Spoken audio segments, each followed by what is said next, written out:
سورہ یوسف آیت نمبر 30 سے لے کر 35 تک انشاءاللہ آج ہم پڑھنے والے ہیں۔ اللہ تعالیٰ فرما رہا ہے وقال نسوۃ فی المدینہ، شہر کے اندر کچھ عورتیں تھیں، وہ آپس میں بات چیت کر رہی تھی۔ کس کے بارے میں؟ زلیخا کے بارے میں، عزیز مصر کی بیوی کے بارے میں۔ تراود فتح عن نفسی، کہ اس نے ایک نوجوان کو بہکایا۔ قد شغفا حبا، وہ عورت اس سے بڑی پیار کرتی، بڑی محبت کرتی۔ انا لنراھا فی ضلال مبین، ہم تو دیکھتے ہیں اس کو صریح گمراہی میں۔ ہوا یہ کہ جیسے ہی معلوم پڑا شہر کے اندر کہ یوسف کو جیل میں ڈال دیا گیا، اور جیل میں ڈالنے کی وجہ یہ ہے کہ مصر کی بیوی نے اسے پھسلایا اور وہ اس کی چنگل میں نہیں آئے، لہٰذا قید و بند کی صعوبتوں میں ڈال دیا گیا، جیل میں ڈال دیا گیا۔ تو یہ پورے شہر میں بات گھومنے لگی، چغل قری ہونے لگی، چہمے گویا ہونے لگی۔ تو یہ بات عزیز مصر کے کان میں پہنچی۔ فلما سمعت بمکرہن، جب اس نے سنا، عزیز مصر کی بیوی نے سنا، زلیخا نے سنا ان تمام چالوں کو، اس نے کیا کیا؟ سب جو شہر کی عورتیں، بڑی عورتیں تھیں، سب کو بلایا محل میں، سب کے لیے آرام دہ کرسی دیا، سب کے ہاتھ میں سمجھ رہے آپ ایک ایک چاقو دیا، اور یوسف سے کہنے لگی اب ان سب کے سامنے نکل کے آؤ۔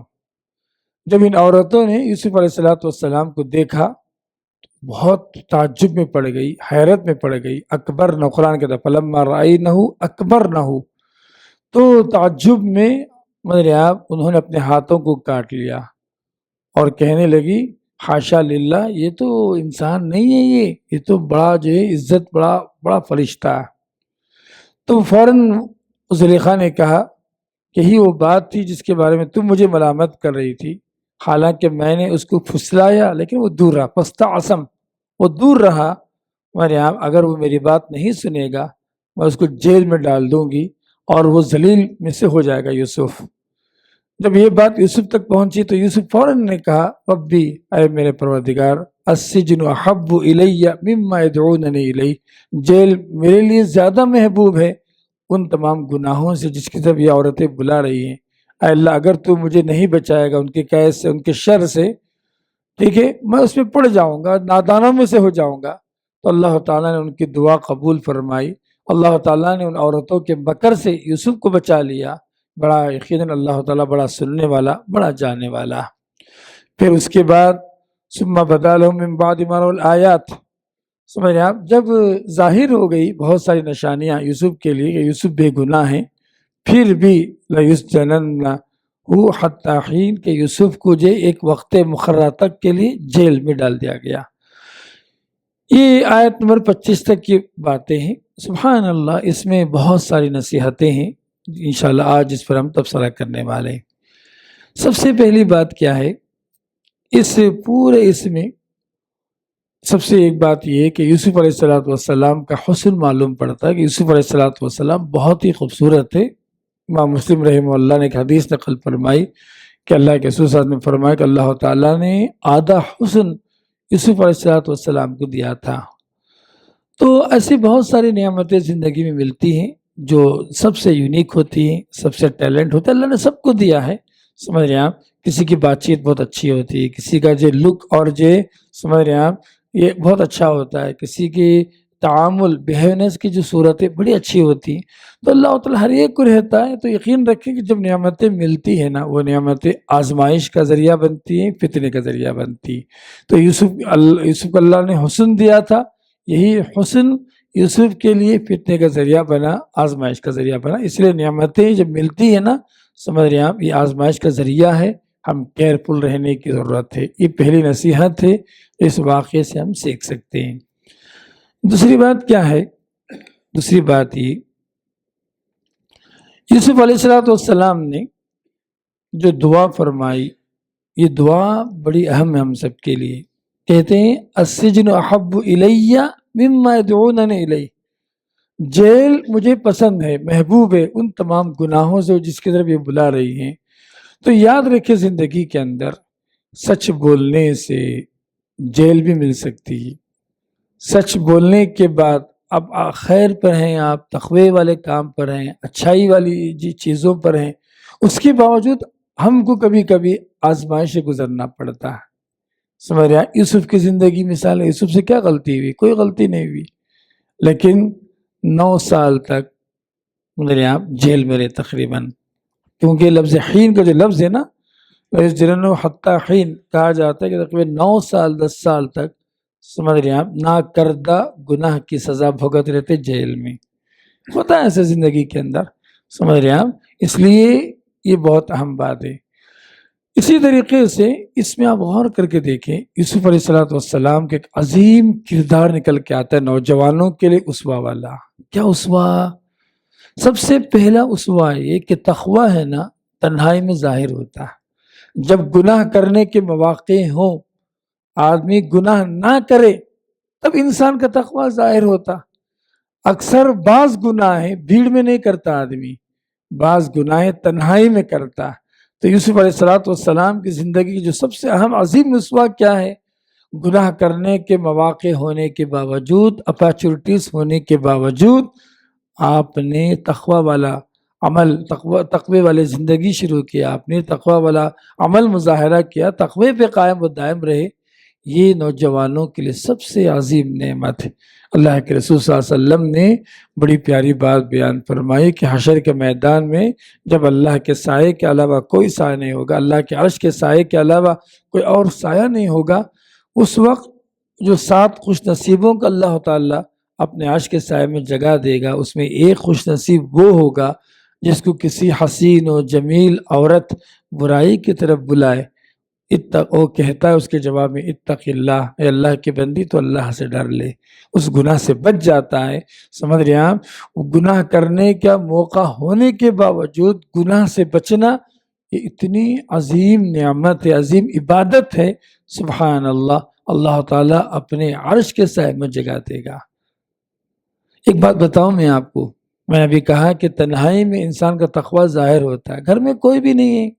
اب نوجوان بچے اگر غلط فلموں میں، غلط فوٹوز میں، غلط چیزوں میں اگر جو ہے سمجھ رہے ہیں آپ اگر پڑ جائیں تو تقویٰ کہاں ہے بتائیں آپ؟ یہ تو گنہگاروں کی علامت ہے، قیامت کے قریب آنے والے لوگوں کی جو ہے علامتیں ہیں سب، کہ آدمی جو ہے میرے آپ جب تنہائی میں ہو تو جو گناہ میں لگ جائے، نہیں ہونا چاہیے۔ تو تنہائی کی حفاظت ضروری ہے، آج کل تنہائی کی حفاظت بہت ضروری۔ شیخ شریم سعود شریم حفظہ اللہ کے ایک درس میں انہوں نے ایک بہت بڑی بات بتائی کہ آج کے نوجوان بچے اس فون کی وجہ سے ان کی تنہائیاں، ان کی آنکھیں، ان کی نگاہیں، سمجھ رہے ہیں آپ، سب خراب ہو رہی ہے۔ بہت بڑی بات ہے جو اس یوسف کے اس کردار سے ہم سیکھ سکتے ہیں کہ تنہائیوں میں سمجھ رہے ہیں آپ گناہوں سے بچنا بھی عبادت ہے۔ تنہائی میں آپ کوئی بھی نہیں ہے، گناہ کر سکتے ہیں، ایسے وقت میں اپنے آپ کو بچایا رکھنا گناہوں سے، یہ بھی عبادت ہے۔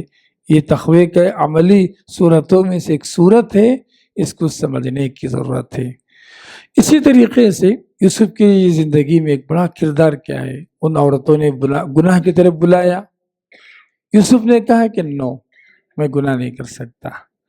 تو نو کہنا بھی ہے نا یوسف علیہ السلام کی زندگی کا ایک سب سے اہم نقطہ ہے۔ کیوں؟ میں نے سائیکالوجیکلی کل بیٹھ کر ریسرچ کیا اس بات پر، جو آدمی نو نہیں کہہ سکتا، گناہوں کو جو ہے سمجھے آپ غلطی کے موقع پر نو نہیں کہہ سکتا، وہ دراصل ہو جائے پیر، سمجھے آپ پریشر میں ہوتا ہے۔ سائیکالوجیکل جو نفسیاتی زبان میں کہتے ہیں پیر کا مطلب کہ تعلقاتی دباؤ میں ہوتا ہے۔ آدمی 3 موقعوں پر دباؤ کی وجہ سے گناہ کر سکتا ہے۔ ایک تعلقاتی دباؤ، ارے یہ میری مالکن ہے، مثال بتا رہا ہوں، یہ میری مالکن ہے، یہ میری جو ہے میرا بادشاہ ہے، یہ میرا باس ہے، یہ میرا فلاں ہے، یہ میرا اپنا ہے، یہ سمجھ گئے آپ؟ جب آدمی کسی تعلقاتی دباؤ میں ہوتا ہے نا، بہت جلدی گناہ کر لیتے ہیں، بہت جلدی غلطی میں پڑ جاتے ہیں۔ 2 دوست ہیں، ایک دوست نیک ہے، ایک دوست غلط ہے، مثال کے طور پر ایک غلط دوست کیا کر رہا، اس کو جو ہے مجبور کرا کسی بات پر. سمجھ رہے ہیں؟ یہ تعلقاتی دباؤ میں اکثر کرمنل ایکٹیویٹیز کیوں ہوتے ہیں؟ کرمنل ایکٹیویٹیز کی بہت وجہ کیا ہے؟ سب سے ایک اہم وجہ سمجھ رہے ہیں آپ، پیر پریشر. پیر پریشر کا مطلب یہ کہ تعلقاتی دباؤ میں آ کر آدمی نو نہیں کہتا، سوری نہیں بھائی میں نہیں آ سکتا، آپ کرنا تو کریں لیکن میں ان تمام کاموں میں ساجھیدار نہیں ہوں. یہ بولنا بھی بہت بڑی بات ہے. اس میں ہوتا کیا ہے، جو لوگ جو نمبر 2 نفسیاتی خود اعتمادی سیلف کانفیڈنس کی کمی سے بھی آدمی گناہ کرتا ہے. نو کہنے کے لیے جرات چاہیے نا. کسی بڑے آدمی سے آپ کوئی بات بولنا چاہ رہے ہیں، آپ کچھ بھی ہو سکتا ہے نا. اب نو کے بعد کچھ بھی ہو سکتا ہے، تو نو کہنے کے بعد کچھ بھی ہو سکتا ہے، تو نفسیاتی طور پر آپ خود اعتمادی کی کمی سے ایسا ہو سکتا ہے. سبحان اللہ، اس بات کو بھی سمجھنے کی ضرورت ہے. اسی لیے سمجھ رہے ہیں ایک بڑی پیاری کتاب ہے انگریزی کے اندر، سے نو. آپ کوئی چیز پسند نہیں کر رہے ہیں، آپ کو انٹرسٹ نہیں اس کام میں، سمجھ رہے ہیں آپ وہ چیز شریعت کے لحاظ سے درست نہیں ہے، تو ہمارے اندر یہ طاقت ہونی چاہیے کہ نو ہم نہیں کر سکتے. تو یہ چیز یہاں پر آپ دے سکتے ہیں. اسی طریقے سے یوسف علیہ السلام کی دعا ہے نا، بڑی اہم دعا ہے ہم سب کے لیے نمونہ. کیا ہے؟ گناہ کرنے سے بہتر یہ ہے کہ آدمی تکلیف کو برداشت کر لے، مصیبتوں کو جھیل لے. کیوں؟ گناہ سے اللہ ناراض ہوتا. سمجھ رہے ہیں آپ؟ گناہ کرنے پر اللہ ناراض ہوتا. گناہ نہ کرنے پر، برائی پہ ساتھ نہ دینے پر ہو سکتا ہے کہ کچھ لوگ ناراض ہو جائیں، تو دنیا والوں کی ناراضگی سے بہتر یہ ہے کہ اللہ تعالیٰ کی رضا پالیں، اللہ تعالیٰ کی خوشنودی حاصل کر لیں. یہ عظیمت کا سبق کس نے دیا؟ یوسف علیہ السلام نے دیا. نوجوانوں کے لیے یہ بہت بڑا سبق ہے. رب السجن احب الی مما یدعوننی الیہ، اے اللہ مجھے جیل میرے پاس زیادہ محبوب ہے ان تمام باتوں سے جس کے طرف یہ بلا رہے ہیں. اللہ اگر تو مجھے نہیں بچائے گا ان کے مکر سے، فریب سے، میں گر جاؤں گا. تو گناہ سے بچنے کی طاقت اللہ دیتا ہے. گناہ سے بچنے کی دعا بھی اللہ سے کرنی چاہیے. یہ سبق ہے یوسف علیہ السلام کی زندگی کا، گناہ سے بچنے کی دعا بھی کرنا. اللہم انی اعوذ بک من منکرات الاخلاق. یاد ہے کسی کی دعا؟ یہ نبی کی دعا ہے. یہ اے اللہ میں برے اخلاق سے پناہ چاہتا ہوں. سبحان اللہ، نبی دعا کر رہے بیٹھ کے. بیڈ کیریکٹر، بری باتوں سے، برے اخلاق سے، برے معاملات سے. اسی دعا میں اور ایک لفظ بھی، اصول عمل. اللہ برے برے کاموں سے میں تیری پناہ چاہتا ہوں. ایک مومن یہ عقیدہ رکھتا ہے، یہ ایمان رکھتا ہے. سمجھ رہے ہیں آپ؟ گناہوں سے بچنے کی طاقت اللہ دیتا ہے، گناہوں سے بچنے کی حفاظت اللہ کی طرف سے ملتی ہے، گناہ چھوڑنے کی طاقت اور جرت اللہ تعالیٰ دیتا ہے. تو اسی لیے یوسف دعا کر رہے ہیں، اللہ مجھے جیل بہت پسند ہے ان تمام باتوں سے جس کی طرف یہ عورتیں بلا رہی ہیں. اگر تو مجھے نہیں دور کرے گا، بچائے گا، میں پڑ جاؤں گا. وَأَكُن مِنَ الْجَاهِلِينَ، اے اللہ میں نادانوں میں سے ہو جاؤں گا. سبحان اللہ، کتنی عظیم دعا ہے ایک نوجوان کی. سمجھ رہے آپ؟ جس نے گناہ سے بچنے کے لیے اللہ تعالیٰ کے سامنے گڑ گڑایا، عاجزی کی، انکساری کی. تو ہمارے نصیحت کیا ہے؟ اگر کچھ ایسے مواقع آ جائیں جہاں گناہ کے میرے آپ اسباب ہوں، وہاں فوراً اللہ تعالیٰ کی پناہ چاہنی چاہیے. معاذ اللہ، وہاں پہ انہوں نے کہا، آگے اسی میں 2 رکوع پہلے ہم نے دیکھا معاذ اللہ، اے اللہ میں اللہ کی پناہ چاہتا. وہاں پر بھی میں نے بتایا تھا.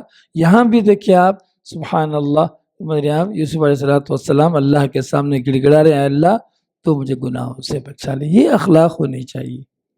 سود سے بچا لے، دوسرے گناہوں سے بچا لے، چاپلوسی سے بچا لے. سمجھ رہے آپ؟ جہاں ہم کام کرتے ہیں، وہاں جہاں ہم رہتے ہیں، سمجھ رہے آپ، یہاں سب غلطی کے امکانات ہیں. تو یہ بڑی فاستجاب لہ ربہ، اللہ کہتا اللہ نے ان کی دعا کو قبول کر لیا. فصرف عنہ کیدہن، اللہ تعالیٰ نے جو ہے ان کے مکر و چال کو اللہ تعالیٰ نے دور کر دیا. انہو، اللہ بڑا سننے والا، بڑا جاننے والا. آدمی گناہ کرتے وقت یہ نہ سمجھے اللہ کو نہیں معلوم، اللہ جانتا ہے. یہ سبق یہاں مل رہا ہے. اس کے بعد بھی ایک اہم بات ہے جو آیت نمبر 35 میں بات بتائی گئی کہ عزیز مصر نے سمجھا کہ اگر یوسف باہر رہیں گے، سمجھ رہے ہیں آپ، اور فتنے ہوں گے محل کے اندر، تو اسی نے کہا کہ زیادہ بہتر یہ ہے کہ جیل میں ڈال دیا جائے، تو اسی لیے انہوں نے کہا لَيُسْجَنَنَّهُ حَتَّى حِينٍ۔ اس واقعے کے بعد تقریباً 9-10 سال یوسف علیہ السلام ہے نا جیل میں رہے۔ تو سبحان اللہ، گناہوں سے بچ کے رہنا بھی ہے نا، یہ بھی عبادت ہے، فتنوں کی جگہوں سے دور رہنا بھی عبادت ہے، آزمائش آنے والی چیزوں سے آپ جہاں ہمارا اخلاق خراب ہو جائے، جہاں ہمارا ایمان خراب ہو جائے، اس جگہوں سے بچ کر مصیبت میں رہنا بھی عبادت ہے۔ یہ سبق یوسف علیہ السلام کے ان تمام واقعات سے ہم کو ملتا ہے۔ تو بہرحال یہ بہت ساری نصیحتیں تھی جو میں آپ کے سامنے جو ہے رکھا۔ تو اس ان تمام آیتوں میں خاص طور پر نوجوانوں کے لیے بڑی اہم نصیحتیں کردار سازی پر، کیریکٹر بلڈنگ پر۔ نمبر 1، تنہائی بھی عبادت کی جگہ، تنہائی میں گناہ نہ کرنا یہ تقوی کی علامت ہے، یہ بات ہم نے سمجھائی آپ کو۔ نمبر 2، برائی کی طرف بلایا جا رہا ہے تو نو کہنا بھی جو ہے بہت بڑی بات ہے، سمجھ رہے نو۔ تو وہاں پر آدمی دباؤ میں آ کر غلطی کر لیتا، آدمی نہیں چاہتا، لیکن معاشرتی دباؤ، سماجی دباؤ، دوست کے دباؤ، رشتہ داروں کے دباؤ، یا خود جو ہے نفسانی خواہشات کے دباؤ میں آ کر غلطی کر لیتا ہے، تو ایسے موقع پر نو کہنا، دور رہنا بہت بڑی بات۔ گناہ سے پناہ مانگنی چاہیے، اللہ سے دعا کرنی چاہیے، یہ بھی بڑی اہم بات ہے جو میں نے آپ کو بتایا۔ آخر میں ہم نے بتایا کہ اچھے کام کرتے ہیں، اچھے کام کے بعد بعض مرتبہ مصیبتیں آتی ہیں، لیکن اللہ تعالیٰ بعد میں سمجھ رہے آپ اس کا انعام بڑھا دیتا ہے۔ تو یہ چند اہم باتیں تھیں۔ انشاءاللہ کل کے درس میں یوسف علیہ السلام کے ساتھ 2 اور لوگ جیل میں داخل ہوئے، سمجھ رہے ہیں آپ، ان کا کیا قصہ جو اللہ نے ایک رکوع کے اندر اللہ نے بیان فرمایا، کل کے درس میں انشاءاللہ ہم دیکھیں گے۔ جزاکم اللہ خیر، سبحانک اللہ وبحمدک، اشہد ان لا الہ الا انت، استغفرک واتوب الیک۔ السلام علیکم ورحمۃ اللہ وبرکاتہ۔